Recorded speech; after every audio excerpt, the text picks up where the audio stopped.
안녕하세요, IT 크리에이터 신하스입니다. 요즘 인텔 주식이 떡락 중이죠. 물론 AMD와의 나노 기술 경쟁에서 밀린 탓도 크긴 하지만 애플의 탈인텔 선언과 함께 실제로 발매한 이 M1 칩을 탑재한 맥북 프로, 이 퍼포먼스가 이제는 더 이상 인텔 CPU에 기대할 것이 없겠다라는 시장의 평가가 담겨있다고도 볼 수 있겠죠. 저는 2020년 중순까지 일본에서 살면서 인텔 i5 맥북 프로 2020을 사용했었어요. 사진 보정이나 영상 편집 용도로 사용을 해왔었는데 코로나가 심해지면서 급하게 귀국을 하게 되어가지고 일본 중고품을 한국에서 처분하기 조금 어려울 것 같아서 일본에서 아쉬운 대로 처분하고 한국으로 귀국을 하였습니다. 그리고 M1 칩 소식이 들리자마자 무조건 이 순간만 을 위해서 존버를 해온 것이죠. 애플 실리콘 M1 칩은 2020년 하반기 기준으로 일단 3가지 라인업으로 출시가 되었습니다.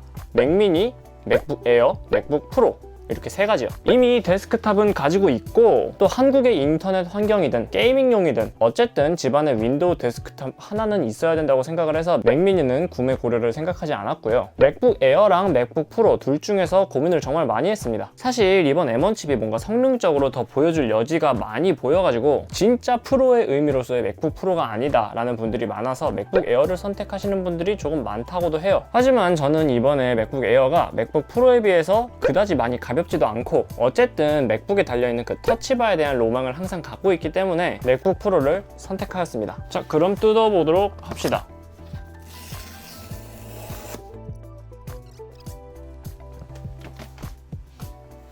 아, 이쁘다.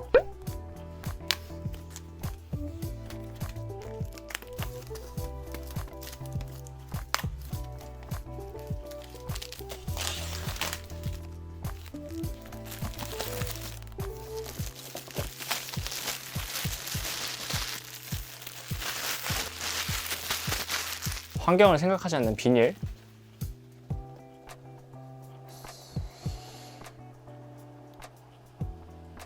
뽁!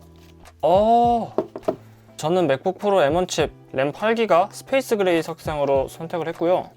2020 맥북 프로를 구매했을 때도 느끼던 거지만 구성이 똑같네요. 사실 외형적으로 바뀐 것은 정말 없긴 한데 일단 박스 구성품들을 살펴보고 진행하도록 하겠습니다. 디자인 바이 캘리포니아 항상 나오는 거, 맥북 스티커. 이거 원래 흰색 아니었나? 스페이스 그레이 색깔로 들어갔네? 원래 맥북에 들어있는 스티커 스페이스 그레이든 어떤 색깔이든 그냥 무조건 흰색 아니었나요? 이거 스페이스 그레이 색깔이 달려있는데? 내가 잘 기억이 안 나는 건가? 잘 모르겠어요. 근데 이거 원래 스그 스티커 주던가? 설명서들이야 다를 거 없으니까 패스하도록 하겠습니다.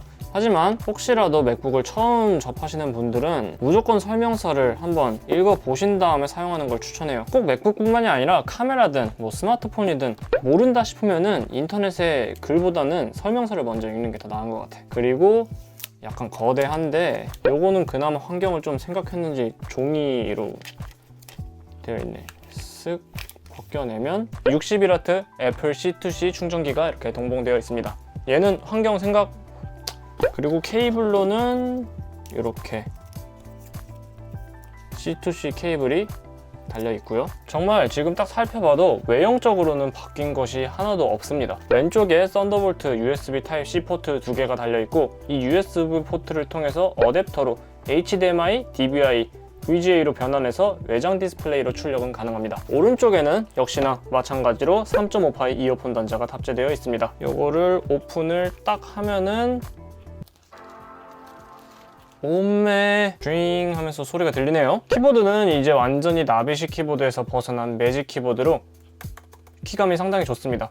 키보드 배열 자체는 맥북이나 아이패드나 평소에 그냥 똑같이 쓰고 있는 이 배열. 가장 왼쪽에 언어 변환 키, 컨트롤 키, 옵션, 커맨드, 스페이스, 커맨드, 옵션 이런 식으로 되어 있습니다. 그래서 키보드 자체는 이제 완전히 나비식 키보드에서 벗어나서 매직 키보드. 말 걸지 마. 뭐라는 거야.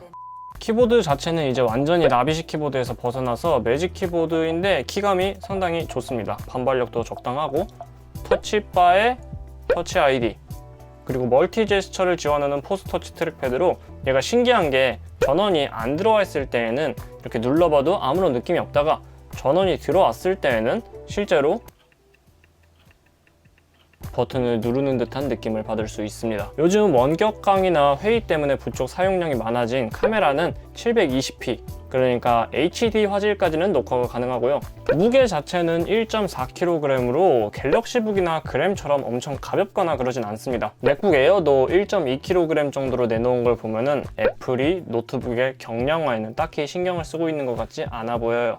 하지만 애플 특유의 단단함이나 무게 배분에 있어서는 강점을 갖고 있는 것 같습니다. 그냥 아무것도 하지 않고 그냥 한 손으로 열 때 이쪽 밑부분이 불안불안하거나 그러지도 않아요. 적어도 바디 이곳저곳을 눌러봤을 때 다른 초경량 울트라북들처럼 말랑말랑하게 아니면은 뭔가 쉽게 휘거나 그런다는 느낌은 들지 않습니다. 그럼 초기 설정을 마저 마치고서는 더 설명을 해보도록 할게요. 그 언어로 한국어를 사용하려면 리턴 키를 누르십시오. 오, 스트리머 된 기분?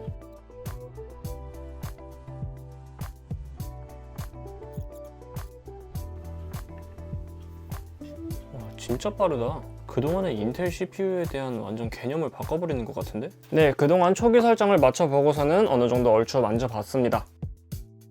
이번 M1 맥북 프로 스펙을 짚고 넘어가 보도록 하겠습니다. 일단 기본적으로 인텔 맥에서 M1 맥으로 바뀌면서 전체적으로 그 어떤 컴퓨터를 만졌을 때보다 반응 속도가 진짜 미친 듯이 빠르다는 느낌을 받을 수밖에 없었습니다. 사파리나 사진, 애플 뮤직 같은 어플들을 구동해봐도 딜레이가 전혀 없다 싶을 정도로 정말 빨랐어요. 해외 스펙 리뷰들을 봐도 그동안 노트북용 저전력 인텔 CPU들, 듀얼코어나 쿼드코어, i5, i7 이런 스펙들이 의미가 없어질 정도로 이번에 M1 칩이 정말 유의미한 성능을 보여주는 것 같아요. M1이라는 그 하나의 칩 안에는 4개의 성능 코어와 4개의 효율 코어로 나뉘어져 있어서 4개의 성능 코어로는 고사양 작업에서도 확실하게 퍼포먼스를 보여줄 수 있고요. 4개의 효율 코어를 통해서 평소에 10분의 1밖에 되지 않는 저전력 효율로 배터리 러닝 타임을 아주 크게 늘릴 수 있었다고 합니다. 사실 제가 예전에 2020 맥북 프로 i5를 사용했을 때는 4K 영상 편집 등 성능 자체는 그렇게 문제가 되지 않았어요. 꽤 좋았어요. 어쨌든 그것도 애플에서 프로라는 이름을 달고선 나온 제품이니까 성능에서 부족하다고 느끼진 않았는데, 한 가지 마음에 조금 안 들었던 거는 고사양 작업을 하면은 무조건적으로 따라오는 그 발열과 소음, 그것 때문에 신경이 조금 많이 쓰이긴 했습니다. 사진 보정을 하거나 영상 렌더링을 돌릴 때 발열과 소음 때문에 비행기 소리 막 이륙하는 소리가 나기도 하고, 아니 내가 영상 렌더링을 돌린 것도 아니고 그냥 프리미어 프로를 시작하려고 했을 뿐인데 이런 소리가 난다고? 또 그러면서 배터리는 쭉쭉쭉쭉 닳고 어딘가 맥북을 들고 나갈 때 PD 충전기가 필수적이라고 느꼈거든요. 그런데 M1 칩이 달린 맥북 프로는 물론이고 심지어 펜리스 제품인 맥북 에어조차 4K 영상 편집하면서 발열이 인텔 CPU가 달린 맥북보다 훨씬 덜 하다고 하니까 이 부분이 개인적으로 가장 기대가 많이 되는 것 같습니다.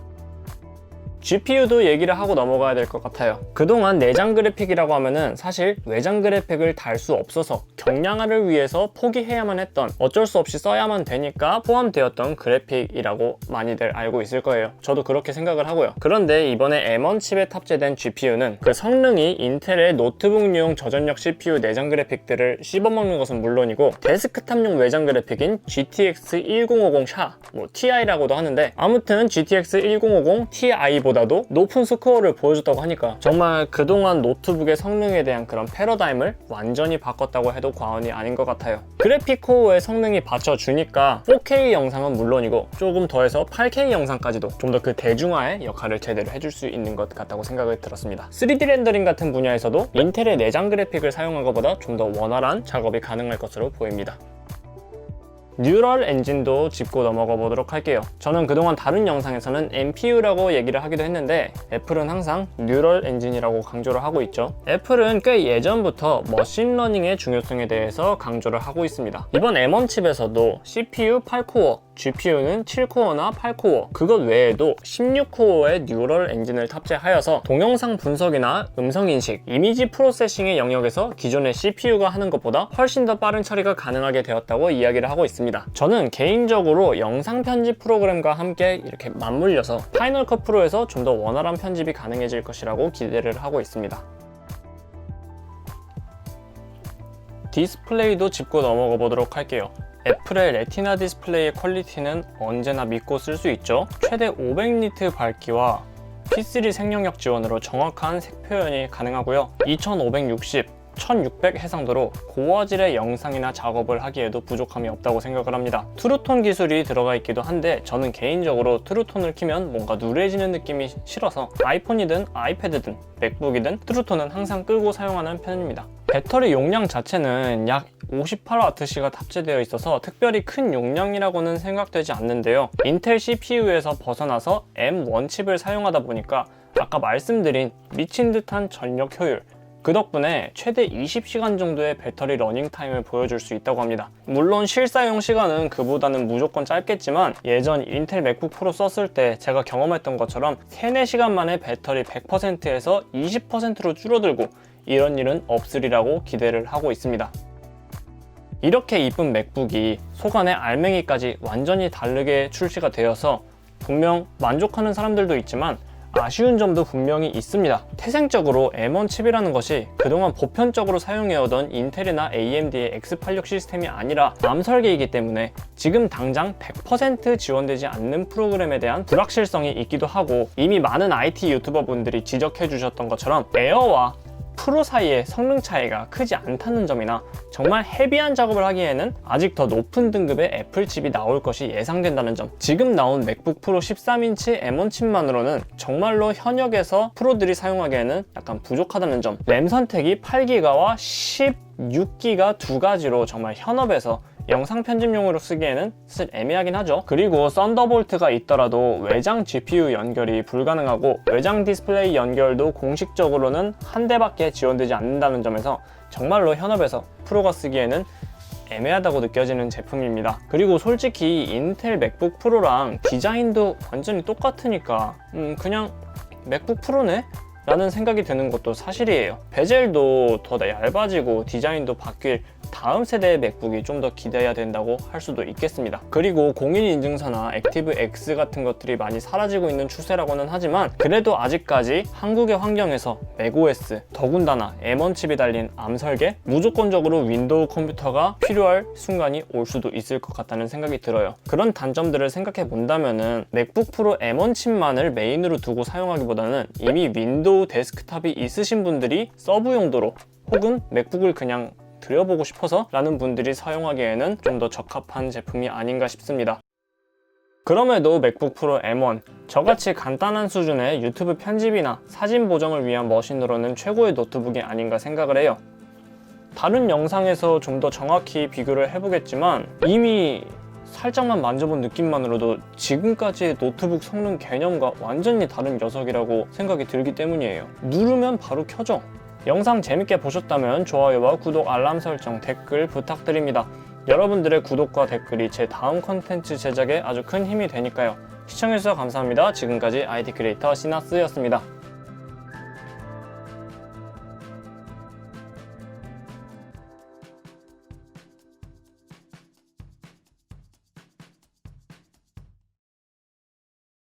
지금 현재 시점으로는 포토샵이 아직 M1 칩을 완전히 지원하지 않기 때문에 이렇게 지원하지 않는 것들은 애플의 자체 번역 프로그램인 로제타를 통해서 사용할 수밖에 없습니다. 이렇게 뜨네요. 이 로제타는 사용자가 알아서 막 뭔가를 설치하고 설정하고 이런 게 아니라 알아서 그 다음부터는 소환이 되게 도와준다고 합니다. 그래서 저는 포토샵을 다운받고 있고요. 인텔 기반 버전의 포토샵 설치, 현재 애플 실리콘 디바이스를 사용하고 계십니다.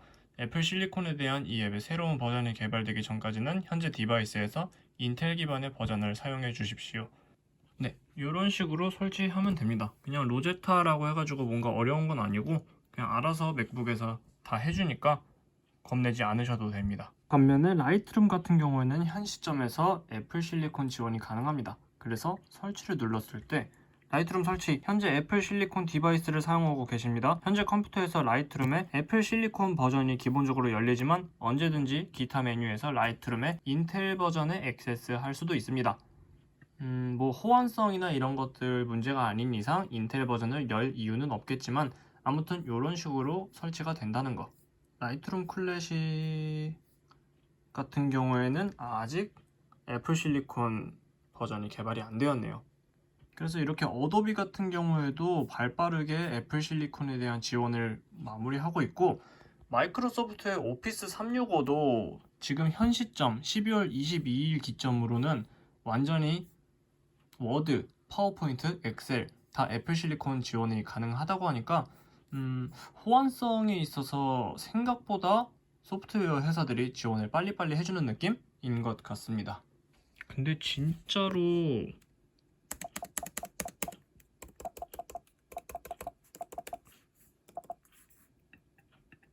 이런 맥북 프로 정말 바뀐 게 없구나. 완전히 똑같네.